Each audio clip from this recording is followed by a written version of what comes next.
Have you ever thought about just walking away from the life that you know and that you have and you feel safe in and just throwing it all away for something brand new? And by that, not your family, but maybe your career that is clearly outlined for you. You know exactly what you're doing every day you go into work. You know how much you're going to get paid. You know what your savings are. You have all that security and stability, and you're an expert at what you do. How willing are you to leave that to go do something unknown to you, something brand new to you at least, and become an entrepreneur and create this like future for yourself that is completely brand new, unknown, mysterious, challenging, and full of learning and new opportunities, yet possibly some fear, and it takes a lot of confidence. And it's hard to have confidence, especially in midlife. And society has basically told women in midlife, we're invisible, we're at the end of our career rope. These thoughts go into our heads. And I think that they really do guide women in the wrong direction, because the reality is in midlife, we lose some of that people pleasing, which we need to, and we do start to discover some strength and confidence we didn't know that we had. And that is when we see these incredible transformations and pivots by women who hit their 40s and 50s and start doing incredible things with their lives. And they do it because they found their power. Today, I'm talking to Marla, and Marla is sharing her midlife pivot. She left a really stable, predictable job. She was great at what she did, but she needed something else. And what she did was she took her sense of humor quite literally, and she's turning it into a new future. It isn't an easy path, and she's new to being an entrepreneur, but I can tell just by talking to her that her decision to do this has created a spark in her. It was so inspiring to talk to Marla. If you or someone you know is looking at making this midlife pivot and you're full of concerns and questions and fears, you're not alone. But I think it really helps to listen to stories like Marla's that will inspire you and show you that there is power to be had in the third act, as Marla calls it. So tune in to my conversation with Marla.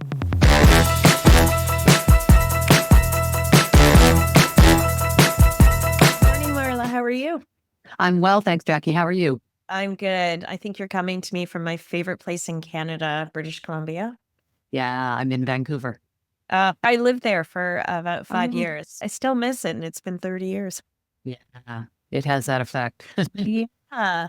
So, Marla, I put a call out for women to share stories with me for this season of the She 2.0 podcast, where I am talking about women who found their courage or inspiration or motivation in midlife and use that to pivot and also use it to help guide other women. So I was really happy that you responded to my shout out.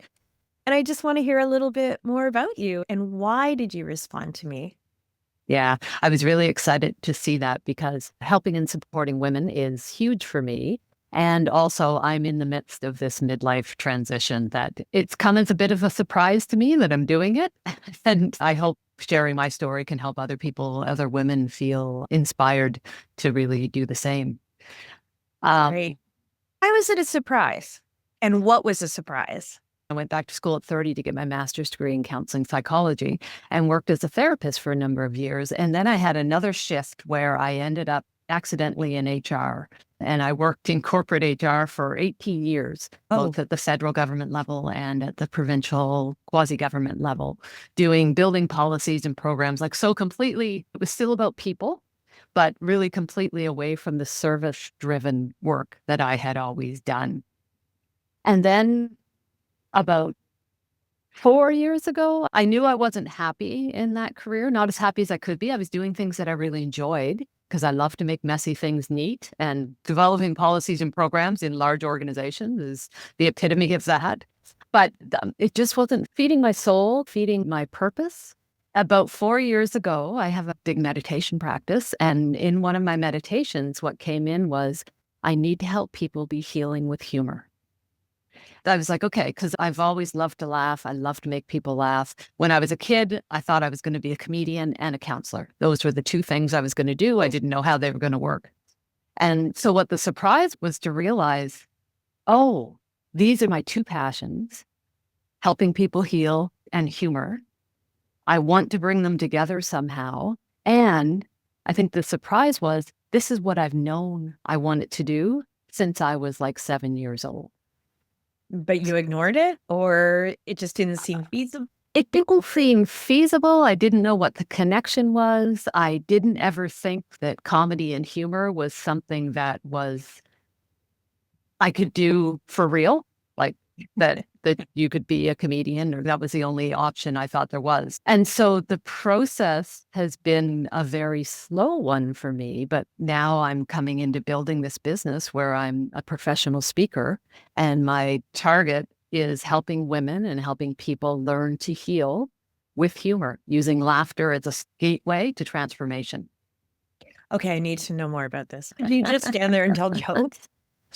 No, what I speak on is how to bring the energy of laughter. So it's not so much about humor, it's about that energy of laughter. And when you laugh, right, you feel that joy, you feel that lightness, you feel more open. And it's that energy and bringing that into making decisions, having conversations, dealing with yourself. I use laughter a lot with myself, and I teach people to use laughter with themselves to get over blocks that are keeping them stuck.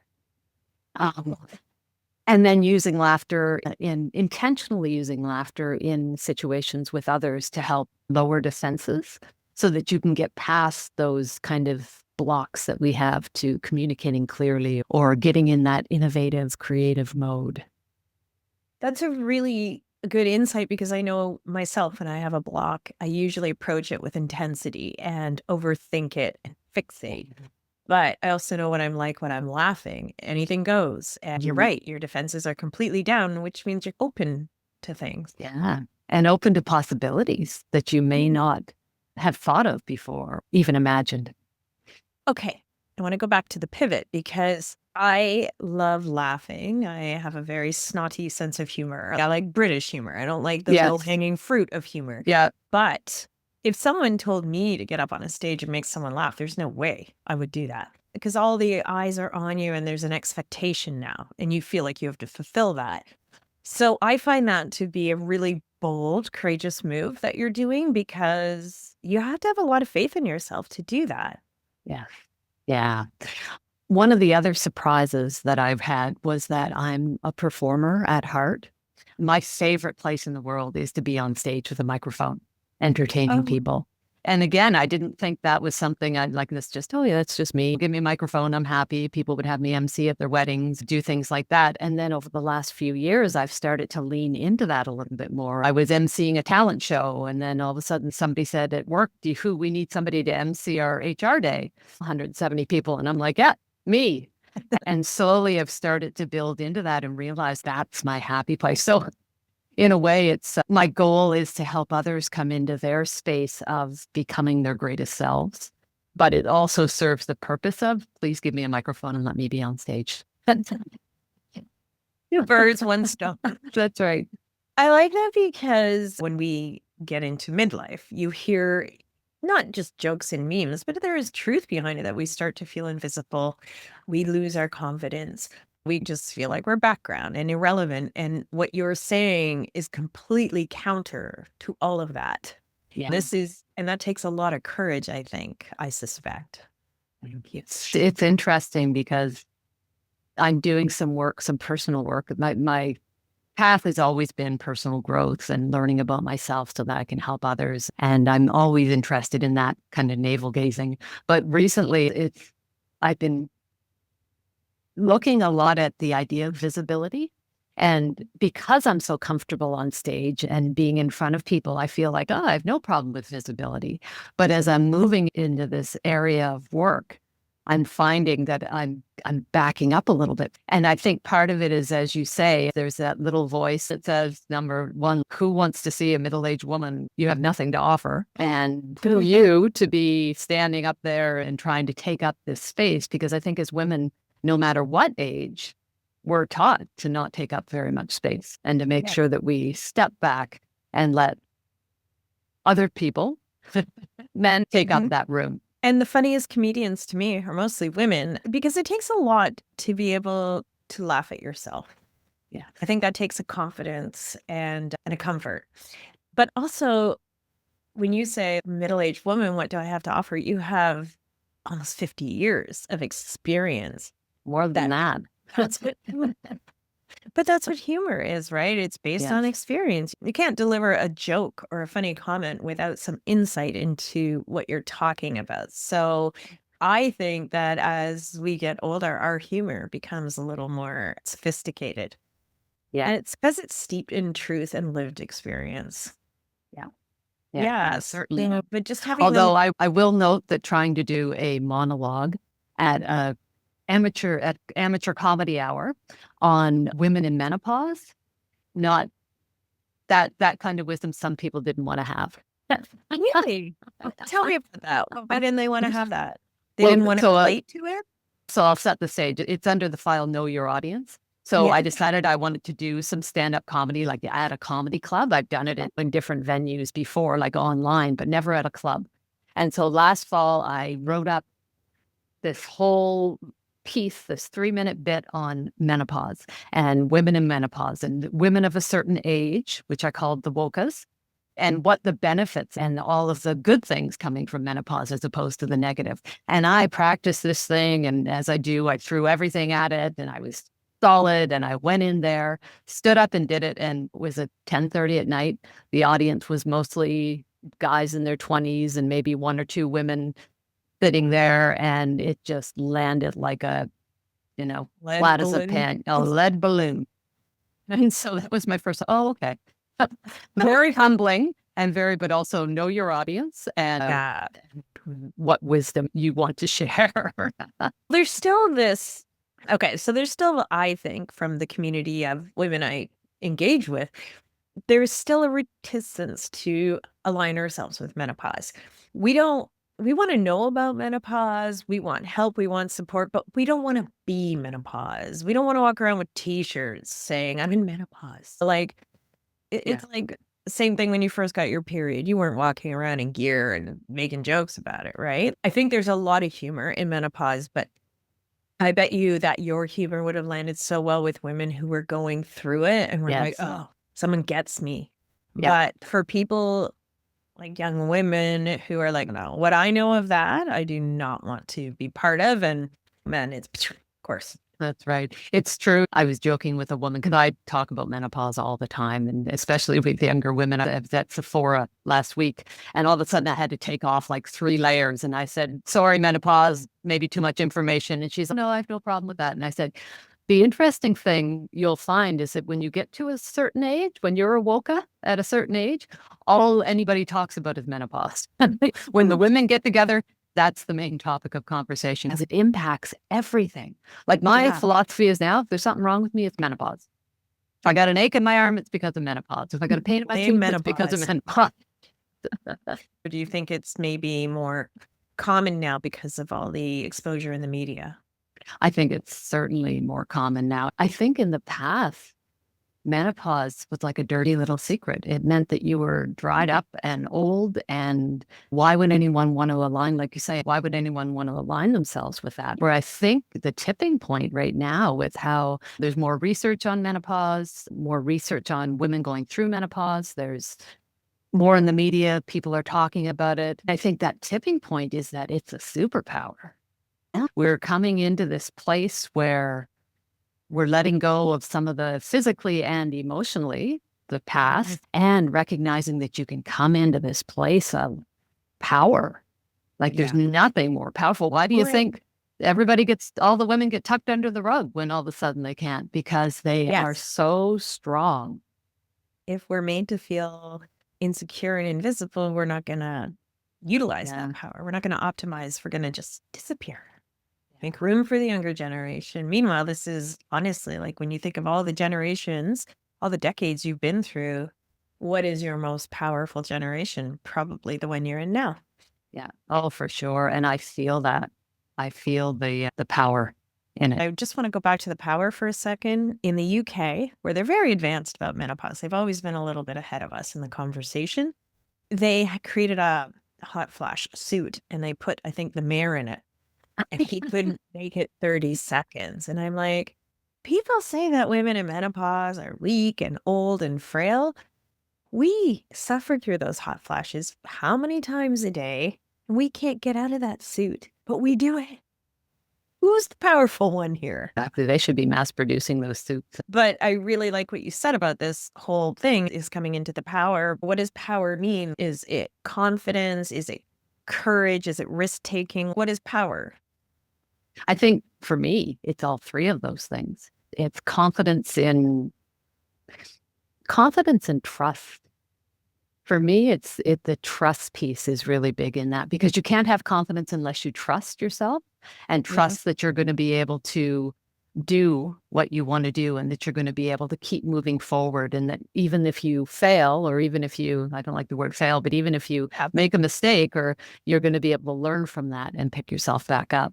So trust and confidence, it's just not caring as much. Like for me, as I come into middle age and you become more invisible, people aren't paying as much attention to you, doesn't matter as much. You haven't got as many eyes on you, so it doesn't matter as much what you look like, what you say, what people think of you. And being able to internalize that invisibility in a way so that I just don't care as much.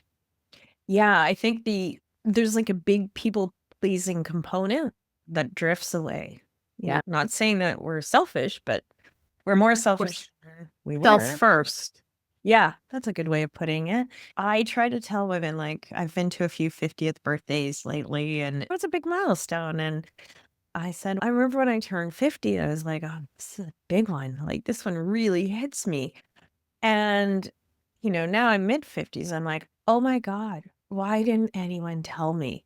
And so when they turn 50, I'm like, it's not going to happen today or tomorrow, or even by your next birthday card, but you're going to start to notice in this particular decade that you feel better, stronger, more confident, and you give less Fs.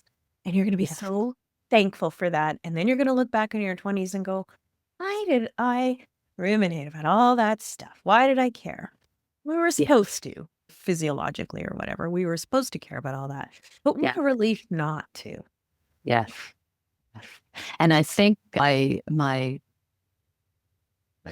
we talk about your ideal audience or your ideal client. And for me, it's women.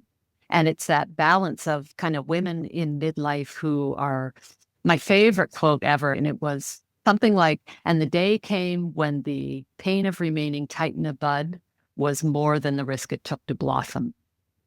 Ooh. And so for me, that blossoming of coming out of this tightness that we've been wrapped in and coming into your purpose and your power and your passion. And so that for women in midlife and in this stage, but also I've always had younger women that I've unofficially mentored. And the wisdom that we have at this age and linking back to women, I'm amazed at the confidence and the difference in the younger women today than when I was in high school and in my 20s and stuff. But they can still have so much to learn. We have so much we can teach them. And I think that connection of women, multi-generational connection of women is so important. It's frustrating though, because I have my daughter's 14 and my niece is 13. And I have these conversations and I'm like, oh, you're going to get there. Don't let these other girls bother you. Don't let this drama bother you. But the reality is they're not going to listen to me. They have to go through it. That is part of the training process in life. You have to go through that to get to here. Yes. But it is an incredible confidence that I think only we can appreciate, because we have it and you don't know what it's like until you have it. Yeah. So I think it is the biggest power tool that we get, because that leads to the ability to do anything. Yeah. And I know, like, I worked in advertising and marketing, and I talked to women that I've worked with, and we're all talking about being aged out of our careers, because it's a very young industry, and for good reason. You work a lot of late nights and there's a lot of stress. But I don't feel like I got aged. Initially I thought I felt aged out, but now I feel like that was great learning. That was like school. And now I have all those tools for the next step. But like society would have us feel like, oh, you're at the end. That's the end of your career road. And we all believed it. That's famous.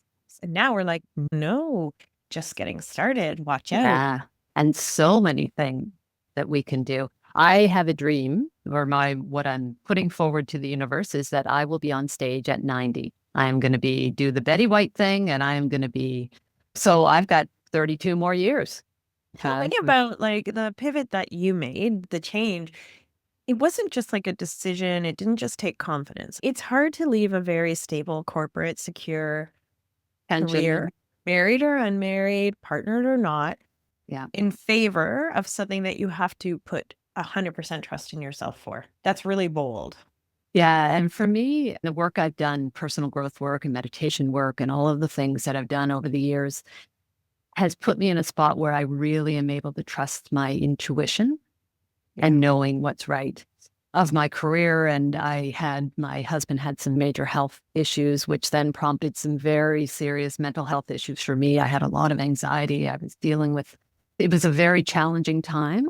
And at the same time, my job, I moved into a management role and was loving what I was doing, but just the environment was toxic and just too much for me. I came to this point. I'd known I needed a shift for probably 4 years since I had that healing and humor idea. But like, how can I give up a pension? And I'm only 57 years old. How can I retire? How can I, and all those things. And then I got to the spot where I cannot put my mental health at risk, or my health in general at risk for anything. And it was just when that clicked for me, it was just a no-brainer.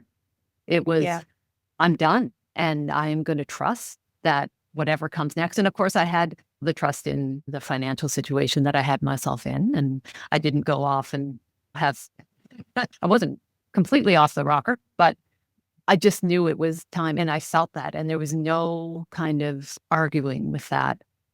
So, but you knew how to set yourself up. That's the thing. Yeah. You didn't just jump. It wasn't a flaky move. I'm going to just follow a dream. It was like, no, I actually have all the experience now to lay the groundwork, to think this through, be a critical thinker about it, and move forward. Like it's not just some Shirley Valentine moment. Yes. Yeah. And I set the stage for it. And even sometimes not knowing I was setting the stage for it, got myself in a position where, yes, I can actually do this and I can make it happen. The interesting thing, so once I decided that was the case and I left, I took 4 months of doing nothing. My husband always says, Marla, when you do nothing, your nothing is still everybody else's 120%. But that was the problem, because I knew I did not want to bring into this act 3, as I call it, thank you, Jane Fonda, this act 3 of my life, the same frenetic energy that I had lived most of my life in. And that was a piece of wisdom for me, that I had spent so many years with my nervous system upregulated, and I was super efficient and getting everything done. And I didn't want to do that again because it wasn't healthy. So this phase of my life, as I'm coming into it, I've spent the last 8 months just setting the foundation and getting ready. I'm calling it snailing. So just snailing along and recognizing that I want to have that work-life balance, not even work-life balance. I want to have a life. I want to enjoy everything that's going on now and build a business that's going to be fun and that I'm going to love. So when you said all those years, that frenetic energy that you brought, I definitely identify with that. Who are you doing all that for? Stuff that you brought the energy for. Was it for work? Was it for family? Was it for you? Because I doubt it. No, for me, in the way that, like I say, making messy things neat is a mode of operation for me in everything. And I think it was like anxiety that I was channeling rather than dealing with having anxiety and getting to the core of it and working to downregulate my system. So it was serving me, and that it kept me in this kind of mode that felt familiar to me, and that, but then it was also work and making sure everything was happening at work and getting so much done and being the good employee and people could rely on me. And my husband he's happy, but perhaps not as happy that I'm not overcompensating as much anymore. Because like, oh, like you used to look after that. And I'm like, yeah, no, now I don't. I did used to. Yeah. I used to bungee jump too. That's what I do. Yeah.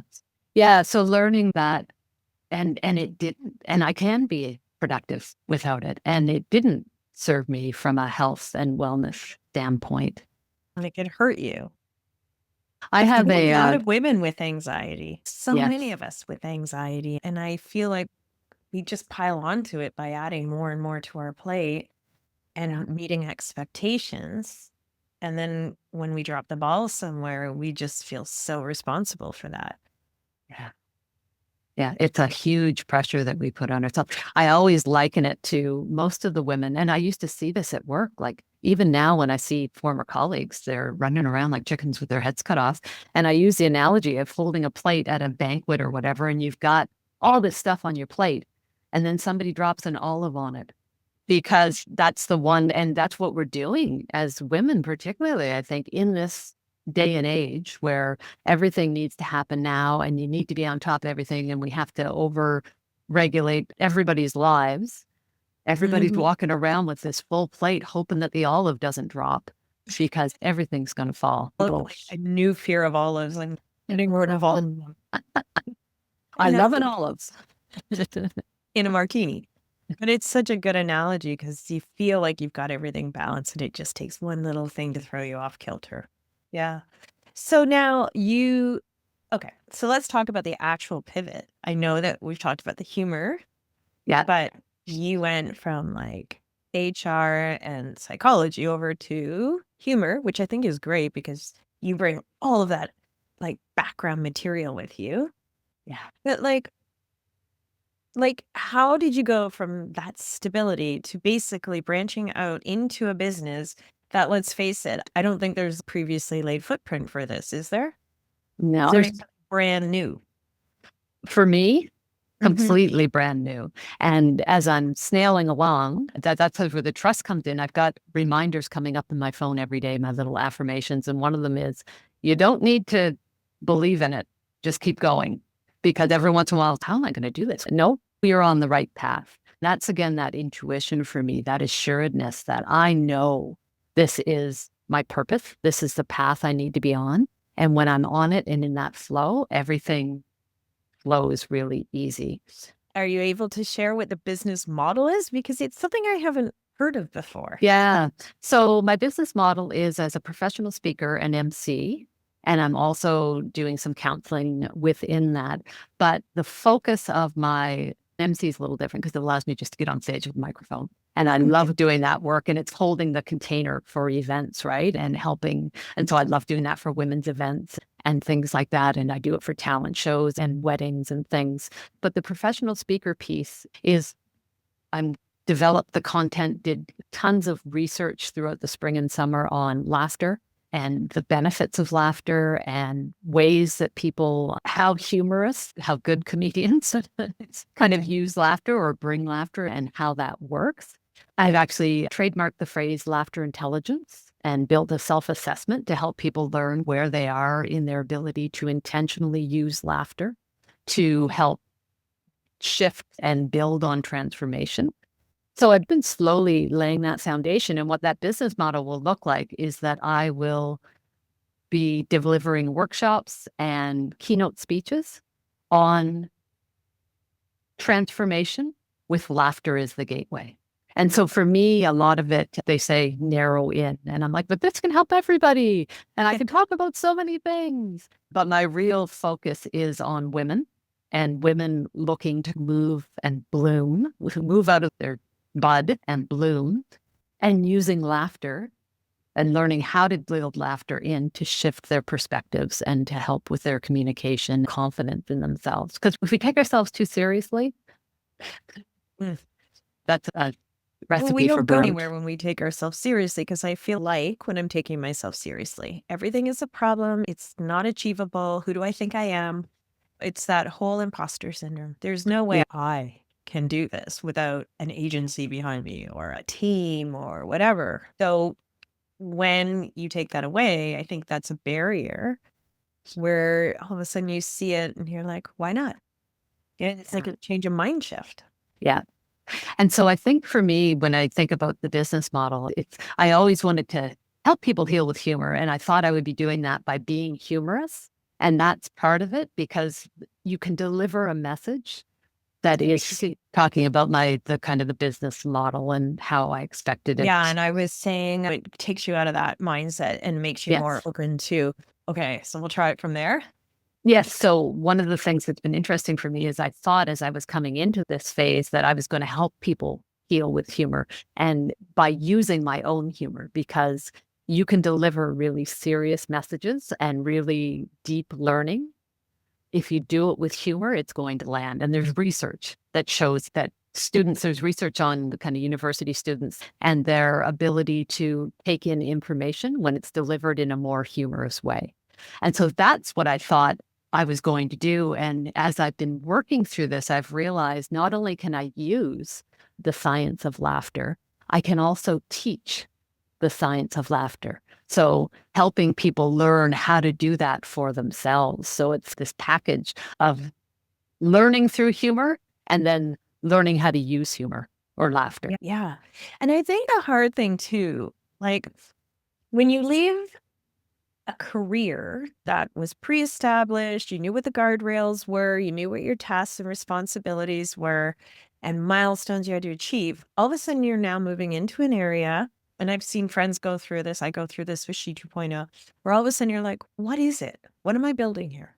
And like you, I'm like, I want to do movies, TV shows. I want to have events and books and bouncy castles. And I'm like, no, I have a podcast. So right.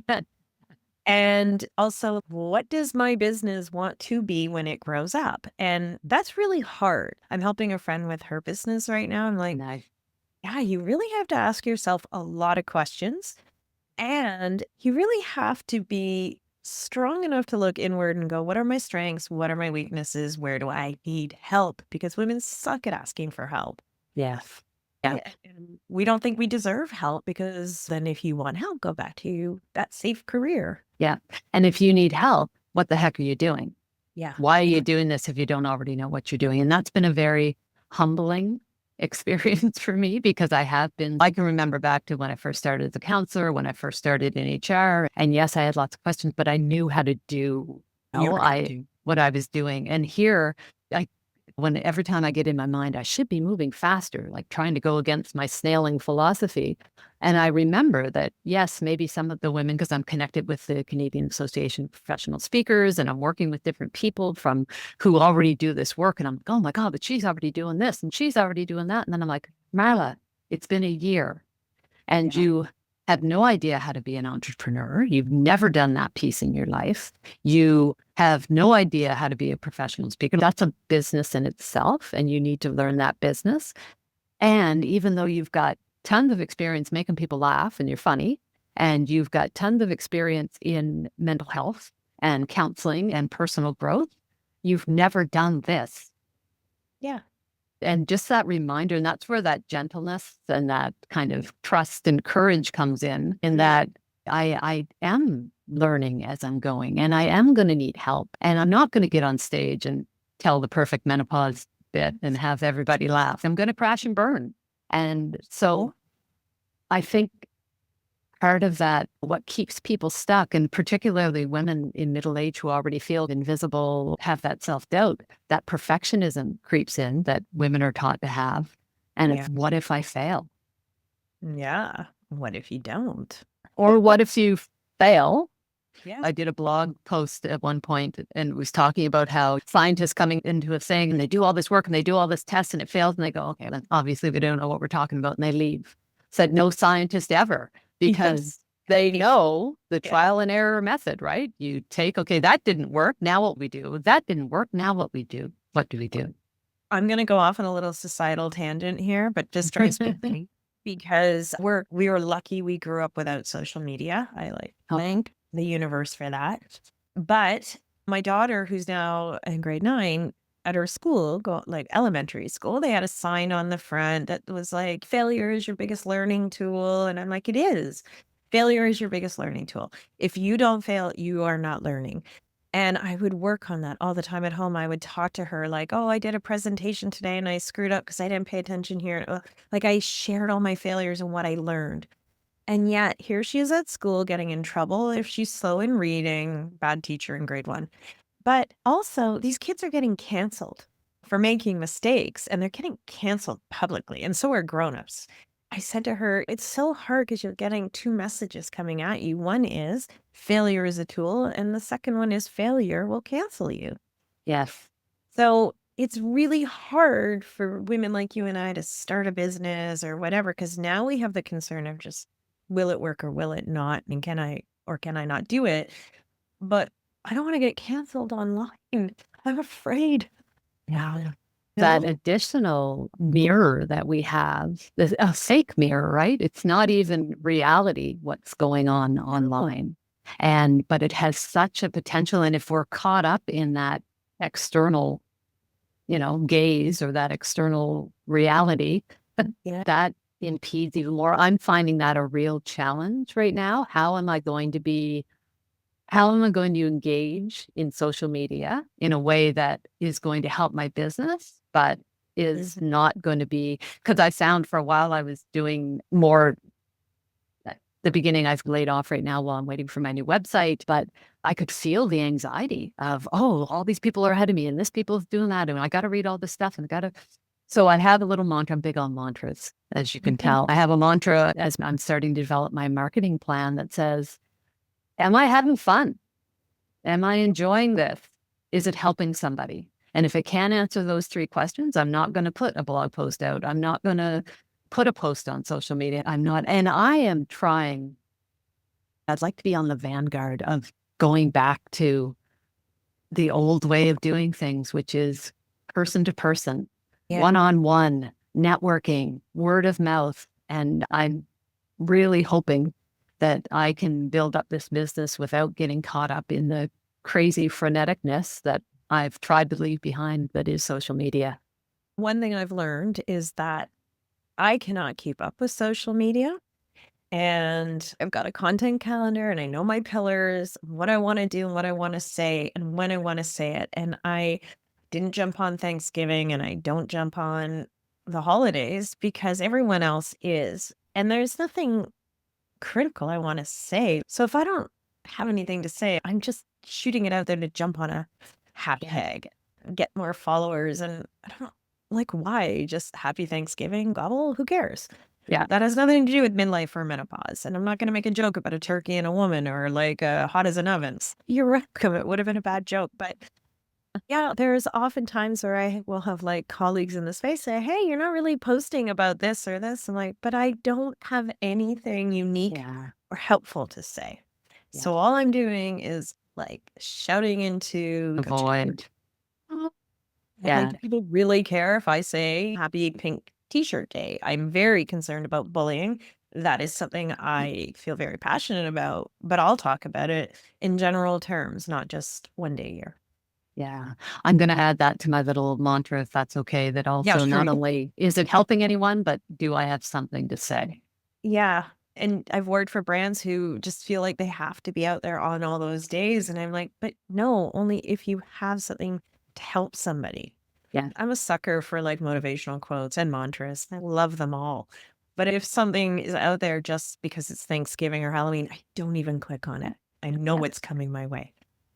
So I think that this is where women take midlife and apply everything we've learned. And it's not just about having the courage to do it. It's changing the way we're doing business. I'm not going to post every day just because the algorithm is ignoring me now. I don't care. If I have 10 followers, if they're getting something from me, I've done my job. I talk like you talk about people out there who are already doing these things. I look at that as them laying the groundwork for you and giving you proof of concept that work can be done. And there's all these menopause and perimenopause podcasts coming up. That is amazing because they're making more and more women feel normal around the topic. They're not competing with me, they are collaborating. And I would love to shout them all out because what they're doing is normalizing the conversation and making space for me. And Yes. I'm really grateful for that. In the world of brands, they look at that and they go, oh, there's a need for products to help women in menopause and midlife. We better get on that. So it's a benefit. And what you're doing is the same, like using humor. Who has thought of, wow, what a mind shift that is. If we change the way we receive the information, we might actually absorb the information. I want to just go back because I think it's so important what you said about collaboration versus competition. And I think for women, we grow up in competition, right? Visibility for whatever that is. And coming into that place of recognizing that, yes, lots of other people can be doing what we're doing. And it used to start to shut me down. And then I realized, no, like you say, it is proof of concept. It is proof that it's out there. And I am the only me in this lane doing this. And that's what we bring that's unique. The best thing, like, I think of all the time, because sometimes I'm like, I'm exhausted. And I'm like, there's more than one fashion magazine, right? So it's your voice, it's your content, it's what you're bringing and how you're helping. Doesn't matter what space you're in. So I think it's really impressive. Thank you. I was just going to say, I felt that in my heart when you were saying that, because I think, God, I want all women to have their voice, to know that they all have something, whether it's you're going out in the world and you're smiling and pleasant and you make somebody smile during a day, or you're on a world stage or doing whatever you're doing. Every woman has a purpose and a voice, and it breaks my heart when I see women not feeling like they can use it or not feeling like they have that. Hopefully the work you're doing is going to help them break out of that self-contained prison that we end up in. Yes. We didn't put ourselves here, I don't think, but we certainly is our job to get ourselves out and change the way things are done. And that's what you're doing. I'm really excited to see you launch. I'll be following you, be staying in touch with you. And I'm going to put the information about your website and your business with this post. I want women to check you out. I want brands to check you out, because there's all these events that are coming out. We need good, fun speakers. I've gone to so many events where the speaker maybe is a little bit dry or talks about the downside of menopause. I'm like, no, we've had enough of that. We need levity, but we need enlightenment, because it's a great time of life. Stop picking at our scabs. Exactly. Show us the good side. Yeah. Take the power and run. Yeah. I've got a whole bit on menopause. Okay. It's all ready to go. I think you need to make a YouTube of that, because it won't fall flat with the right person, right? Yeah. You have a very long snailing list, and it's pretty remarkable. So I wish you all the luck with that. And if there's ever anything I can do to help, just reach out. Marla, thank you for joining me, and thanks for responding to my request for great stories like these. Yeah, this has been wonderful. So great to meet you, Jackie, and to talk with you. I've had a great time. Me too. And Marla, before we go, if you had to give someone one piece of advice who was thinking about changing things up in midlife, can you think of what you might say to them? At the risk of quoting Nike, just do it. I'm sure we'd be quite flattered. I have a favorite quote from when I first started a business a while ago, and it was, leap and the net will appear. And I was like, it's true. Yeah, it's true. Yeah, it's full on true. And so the other thing would be just do it, leap, and trust. Yeah, because you know that if you have the confidence to do it, it does, like you said, you do create these channels even without thinking about it. And the last one, I'm going to start sounding like a bumper sticker here. We all do this. We put things off for the right time. Babies, marriage, houses, purchases, self-improvement. And the quote was, the time will pass anyway. And I thought, oh my God, that's so true. I can put this launch off as long as I want, but the time's still ticking.